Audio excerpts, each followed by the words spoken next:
Left alone on my birthday, my husband and sister. They'd regret inviting me to the engagement party.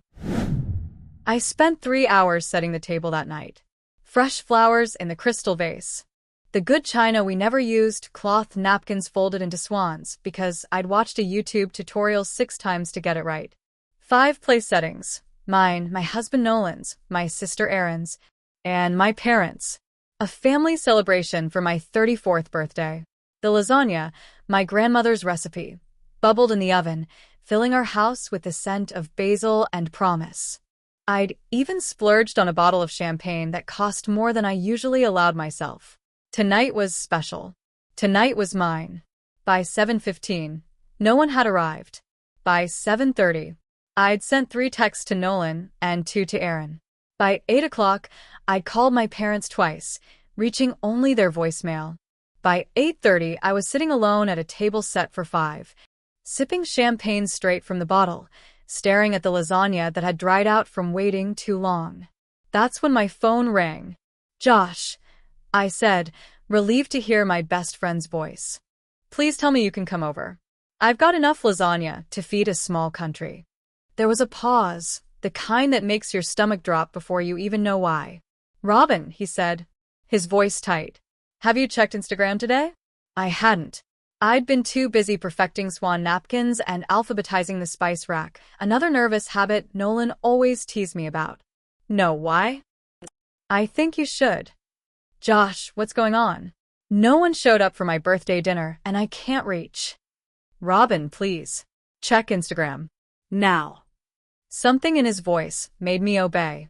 I put him on speaker and opened the app. At first, I didn't understand what I was looking at.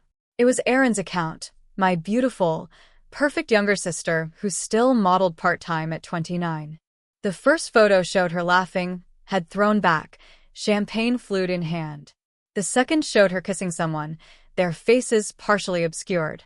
The third photo stopped my heart. My sister, wearing a diamond ring I would recognize anywhere, my grandmother's ring, the one Nolan had proposed to me with 5 years ago. The caption read, "Sometimes the wrong sister gets the right man first. Sorry not sorry. Hashtag second chance at love. Hashtag worth the wait. Robin, are you there?" Josh's voice seemed to come from miles away. I couldn't speak. My finger swiped to the next photo. Nolan and Erin, tangled together on a beach I recognized, Cabo San Lucas, where Nolan had told me he was going for a business trip last month. Another swipe. My parents smiling with Nolan and Erin at what looked like a celebration dinner. My mother's hand resting on Erin's shoulder. My father clinking glasses with Nolan. "They knew," I whispered. "They all knew." "I'm coming over," Josh said. "Don't do anything until I get there." I hung up, still staring at the photos. 5 years of marriage. 15 years with Nolan if you counted high school and college. A lifetime of being Erin's protective older sister. Decades of trusting my parents to have my back. All of it a lie. The champagne bottle felt heavy in my hand. I considered smashing it against the wall, imagining the satisfying explosion of glass and alcohol. Instead, I took another long pull, feeling the bubbles burn down my throat. Then I did something that would have shocked everyone who thought they knew Robin Sanchez. I started to laugh. It began as a giggle, evolved into a chuckle, and erupted into full-blown, tears streaming down my face hysterics. I laughed at the swan napkins. I laughed at the perfectly set table. I laughed at myself, loyal, trusting, pathetic Robin, who always followed the rules and expected others to do the same. By the time Josh arrived 20 minutes later, I was sitting cross-legged on the dining room table, still in my birthday dress, eating lasagna straight from the pan with a serving spoon. "Well," he said, taking in the scene, "at least you're not crying." "Oh, that comes later," I replied, offering him the champagne bottle. "Right now, I'm just appreciating the cosmic joke that is my life. Did you know they're all at the Capitol Grill right now? Location tag on my mother's latest post, celebrating their new beginning." Josh took the bottle and settled beside me on the table. "What are you going to do?" I scooped another heaping spoonful of lasagna. "I'm going to eat this entire pan." Then I'm going to drink until I can't feel my face. Tomorrow? I jabbed the spoon toward him. Tomorrow, I'm going to burn it all down. I didn't burn anything down the next day. I was too busy throwing up and nursing the worst hangover of my life. But by day 3 post-discovery, the fog had lifted enough for rage to take its place. Nolan hadn't come home. Not that night. Not the next. His absence spoke volumes. He'd moved on, not even bothering with the pretense of collecting his things or offering explanations. Just gone. Like our life together had been a layover rather than a destination.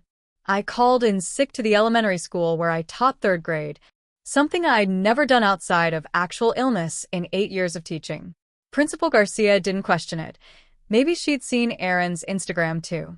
"You need a plan," Josh said, sitting at my kitchen counter that morning. He'd been coming over daily, bringing coffee and bagels, making sure I showered and ate.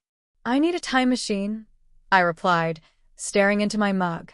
"I need to go back and never meet Nolan Carson. Better yet, I need to go back and be born an only child." Josh ran a hand through his perpetually messy hair.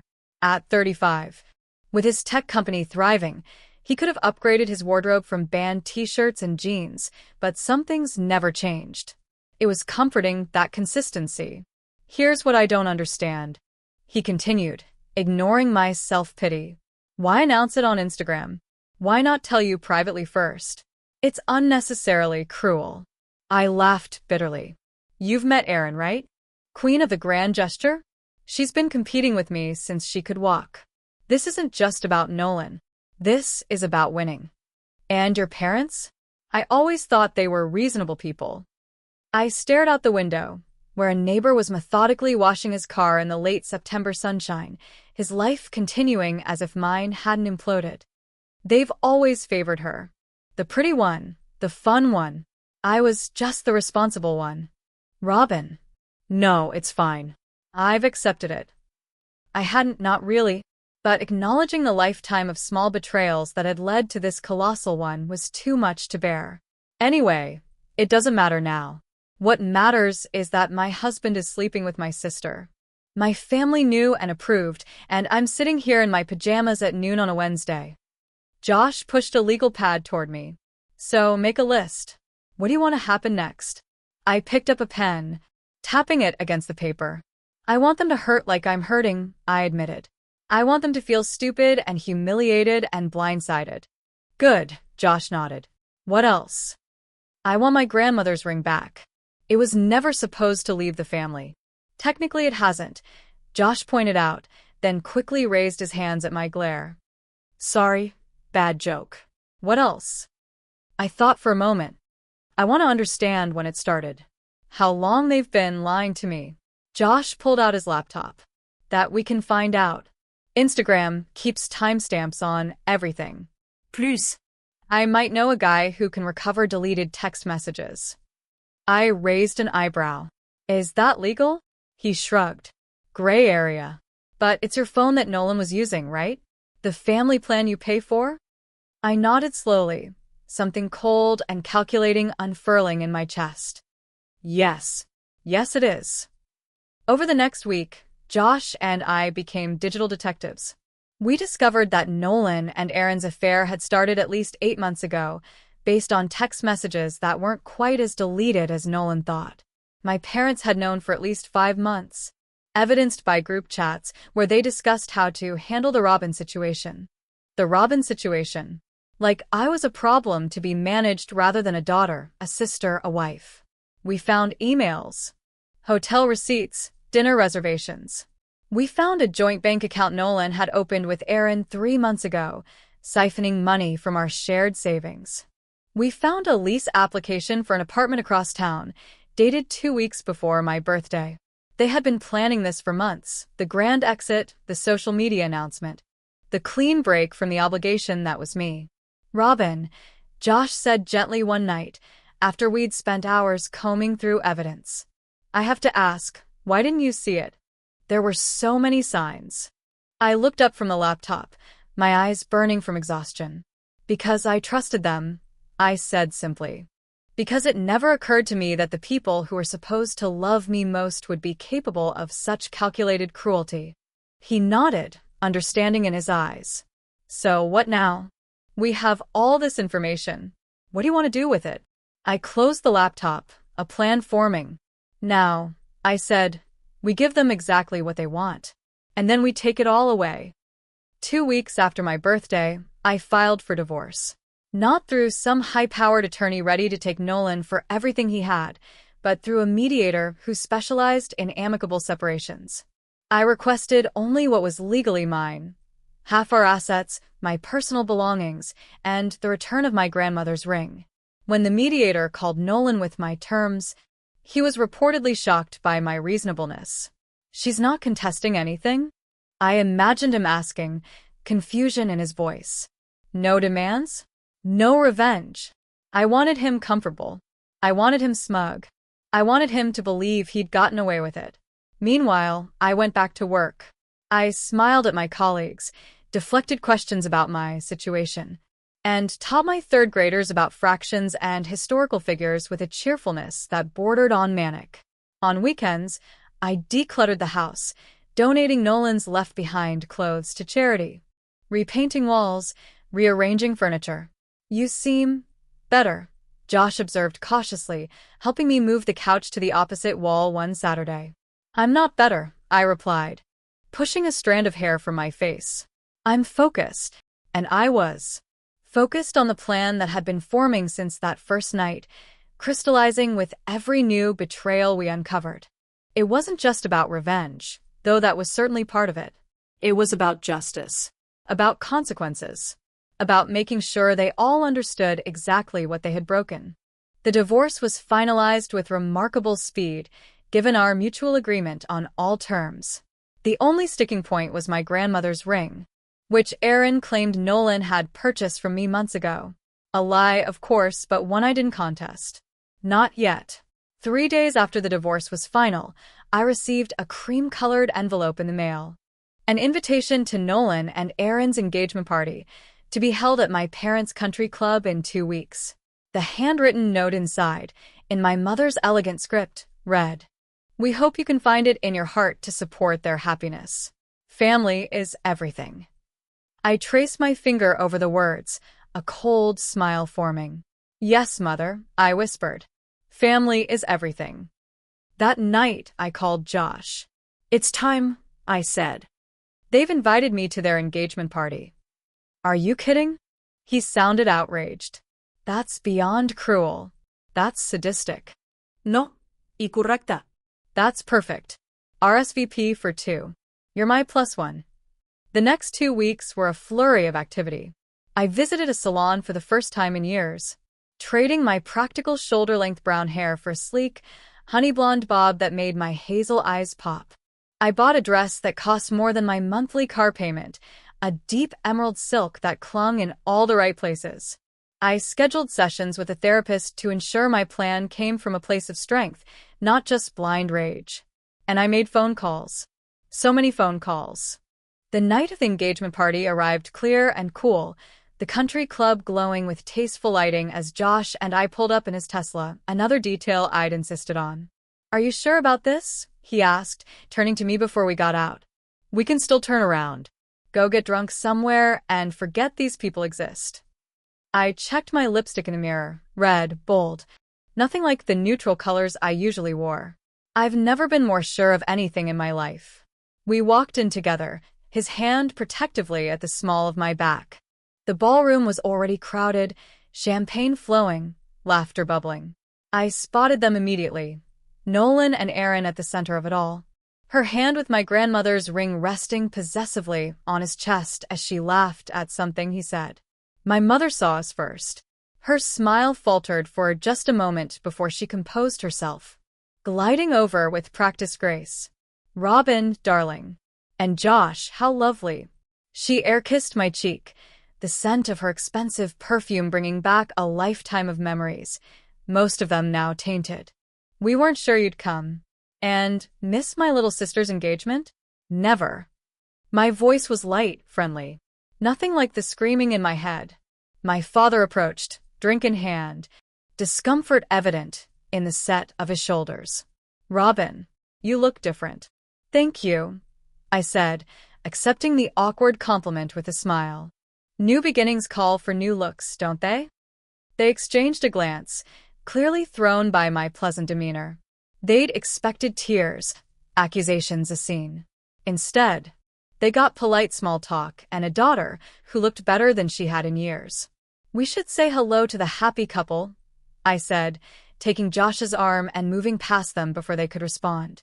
Nolan saw me coming. I watched his Adam's apple bob as he swallowed hard, his arm tightening around Erin's waist. My sister turned, her smile freezing when she spotted me. "Robin," she said, her voice a pitch too high. "You came." "Of course I did." I leaned in to kiss her cheek, whispering in her ear, "Nice ring.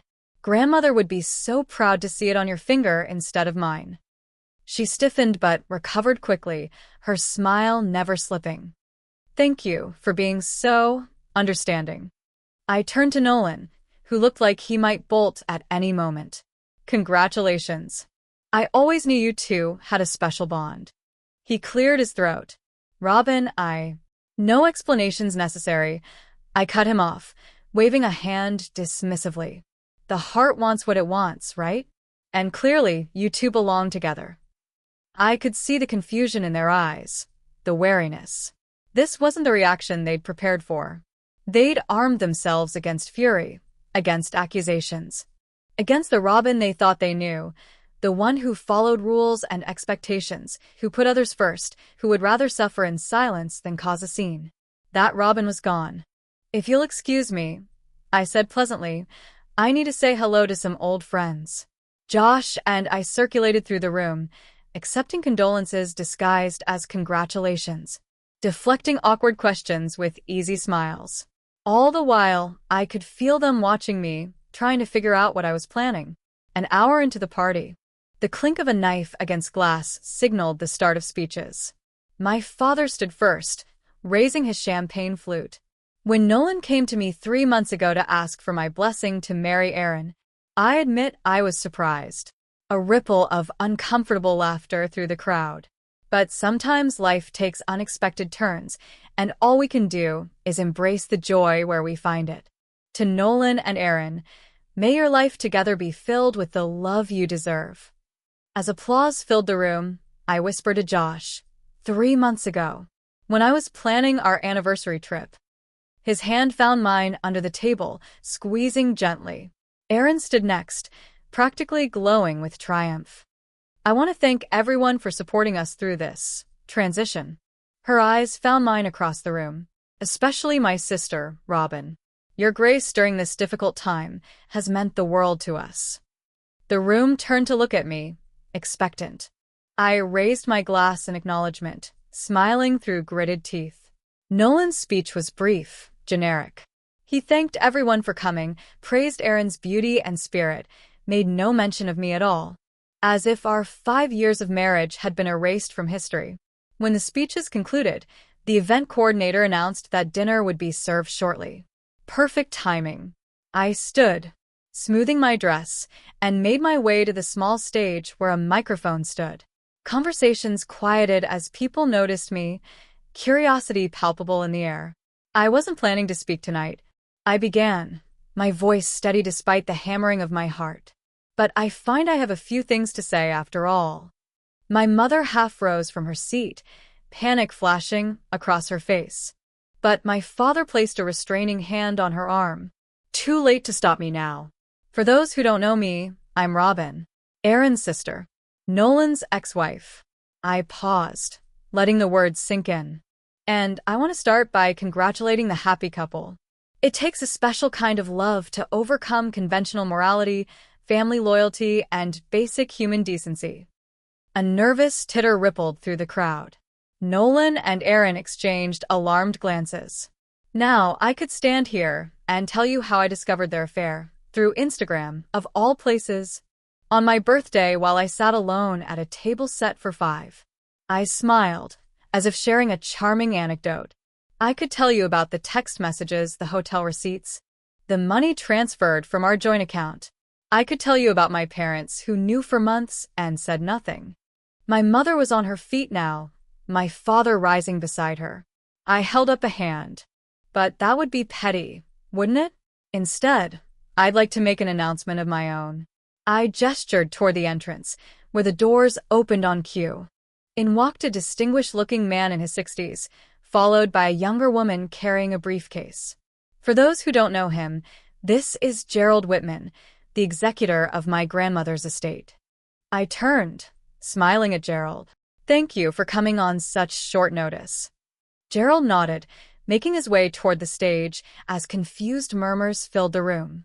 You see, I continued, what my sister and ex-husband don't know, what none of you know, is that my grandmother's ring wasn't just a family heirloom. It was part of a trust with very specific conditions attached. Erin's hand flew to the ring, her expression wary. Gerald, would you care to explain? He took the microphone, his legal voice filling the room. The ring in question, a 3-carat diamond in a platinum Art Deco setting, was indeed left to Robin Carson, née Sanchez, by her grandmother Elena Sanchez. However, the terms of Elena's will specifically state that the ring must remain with Robin or revert to the Sanchez family foundation. It cannot be gifted, sold, or transferred to another party without triggering a review of all assets distributed under Elena's will. Confused looks all around. I took the microphone back. What Gerald is trying to say is that by giving, or allegedly selling, the ring to Nolan, who then gave it to Erin, I violated the terms of my grandmother's will. A fact I only discovered recently when reviewing her estate documents. I locked eyes with Erin, whose face had gone pale. That ring you're so proudly wearing? It's not yours. It never can be. And by accepting it, you've triggered a clause that affects not just the ring, but everything else my grandmother left our family. I turned to my parents, whose confusion was turning to horror as understanding dawned, including the trust that pays for this country club membership, and the foundation that funds Dad's research, and the house you live in, which technically belongs to the family trust, not you personally. My mother's hand flew to her throat. Robin, what have you done? I haven't done anything, I replied calmly. I'm simply enforcing grandmother's wishes. She wanted her assets to support family loyalty, not reward betrayal. Gerald stepped forward again. Mrs. Sanchez, Mr. Sanchez, I've prepared the necessary paperwork to begin the review process. We'll need to validate the current status of all distributed assets, which may require temporary freezing of accounts and transfer of property titles back to the trust until the review is complete. The room had gone deathly silent. I could see the calculations happening behind my father's eyes, the financial implications, the social embarrassment, the loss of status. Of course, I added, there's a simple solution. Return the ring to me, acknowledge the breach publicly, and make restitution for the emotional damages caused. The family attorney assures me that would satisfy the terms of the trust. Erin was on her feet now, trembling with rage. You planned this, she hissed. You let us go through with everything just to humiliate us. No, Erin. I gave you multiple chances to return the ring. I specifically requested it in the divorce proceedings. You claimed Nolan had purchased it from me, a lie that's now part of court records, by the way. Perjury is still a crime, last I checked. I turned to the stunned crowd. I apologize for the dramatic interruption to what should be a joyous occasion. But family is everything, as my mother so wisely noted in her invitation. And in my family, actions have consequences. With that, I stepped off the stage and walked toward the exit, Josh following close behind. As we reached the doors, I heard my father's voice, tight with controlled fury. Robin, stop. We need to discuss this like adults. I turned, facing my family one last time. I tried that approach for 34 years. Now I'm trying something new. Gerald has my contact information when you're ready to negotiate terms. The last thing I saw before the doors closed behind us was Nolan, standing alone in the center of the room, looking lost as Erin sobbed dramatically and my parents huddled with Gerald. In the parking lot, I finally let out the breath I'd been holding. My hands were shaking, but my mind was clear. That Josh said, opening the car door for me, was the most magnificent thing I've ever witnessed. I laughed, the sound genuine for the first time in weeks. I'm just getting started. The fallout was swift and comprehensive. By the next morning, my parents' assets were frozen pending review. The engagement party had ended in chaos, with guests leaving quickly as the legal implications became clear. Aaron had apparently thrown the ring at Gerald in a fit of rage, screaming that it was cursed anyway. He'd collected it carefully, documenting the exchange with the thoroughness of a man who'd spent 40 years practicing law. My phone rang constantly that first day, my parents, Nolan, even distant relatives who'd been at the party and were desperate for the full story. I answered none of them. Instead, I focused on the next phase of my plan. On Monday morning, I walked into Principal Garcia's office and handed her my resignation letter. "Robin, why?" she asked, genuine concern in her eyes. "You're one of our best teachers. It's time for a change," I said simply. "I've been accepted into a master's program in educational leadership. I start next month." It wasn't a lie. I'd applied 6 months ago, before my world imploded. The acceptance had come through just days after my birthday, one bright spot in the darkness. That afternoon, I listed the house for sale. By evening, I had 3 offers above asking price. Piece by piece, I dismantled the life that had been built around accommodating others. I donated furniture I'd never really liked but Nolan had insisted on. I applied for positions at schools across the country. I reconnected with friends I'd let drift away when Aaron or Nolan had deemed them boring, or not our kind of people. 3 days after the engagement party, Gerald called with an update. "They're willing to negotiate," he said. "Your father seems particularly motivated to resolve this quickly." "I'm sure he is," I replied, thinking of the research grant that was now in jeopardy. "What are their terms?" "Full acknowledgement that the ring was never legally transferred, a public apology from both Nolan and Aaron, and a request that you drop the trust review." I considered this. "And the ring?" "Already in my possession.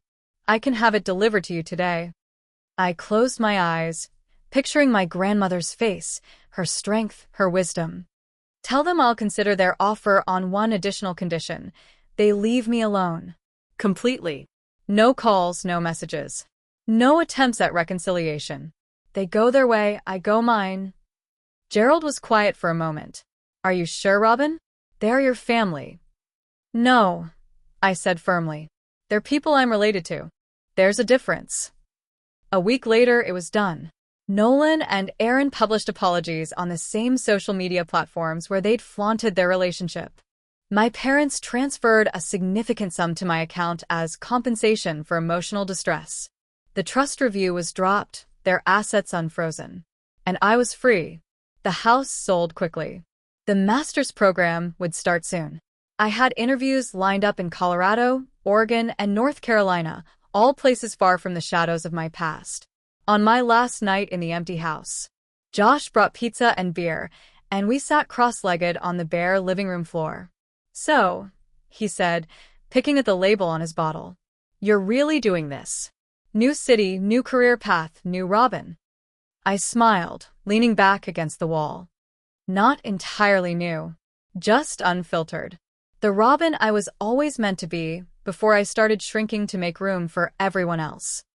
He studied me thoughtfully. "I'm going to miss you." "You'll visit," I said confidently. "And I'll be back occasionally. Just not for family events."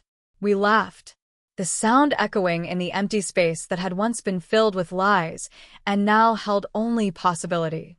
Later, as Josh was leaving, he paused at the door. "You know what I realized tonight? I've known you since we were kids, but I think this is the first time I've seen the real you." I considered this, a warmth spreading through me that had nothing to do with the beer. "I think you might be right, but she was always there, waiting for me to be brave enough to let her out." After he left, I wandered through the empty rooms, saying goodbye not just to the house but to the woman who had lived here, the one who measured her worth by others' approval, who believed love meant sacrifice, who thought family was defined by blood rather than actions. In the morning, I would drive away from this place, my grandmother's ring safely in my possession, my future unwritten. I didn't know exactly where I was going or who I would become when I got there. But for the first time in my life, that uncertainty felt like freedom rather than fear. Like an open road rather than a cliff edge. Like the birthday gift I'd always deserved but had finally given myself, the permission to put Robin first.